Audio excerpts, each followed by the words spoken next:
Sir ఇండియాలో one of the biggest films deliver చేశారు మీరు. Sir. And you have a bigger task ahead కదా. అవునండి. ఈ గ్యాప్లో ఈ ప్రాజెక్ట్ ప్రొడ్యూస్ చేయడానికి కారణం ఏంటి? ఎస్పెషల్లీ సంగీతం గారిని హీజ్ ఇంటూ హిస్ 90s కదా, ఈ టైంలో తీసుకొచ్చి ఇది ఎక్స్ట్రా డ్యూటీ ఒకటి చేయడానికి కారణం ఏంటి?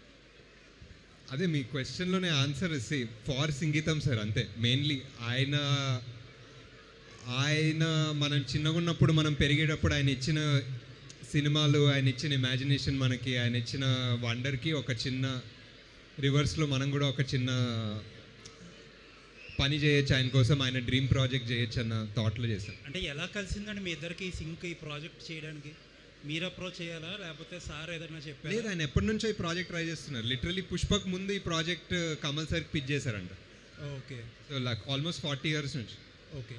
అండ్ కల్కి అప్డేట్ ఏం జరుగుతుందండి? కల్కి అది వినిపించలేదు సార్, చాలా క్రౌడ్ నాయిస్, అందరూ అడుగుతారు ఇప్పుడు కావాలి, అసలు ఏం వినిపించలేదు అసలు. అందరూ అడుగుతారు అసలు అదే నెక్స్ట్ ప్రసాద్ ల్యాబ్స్ లో అసలు ఏం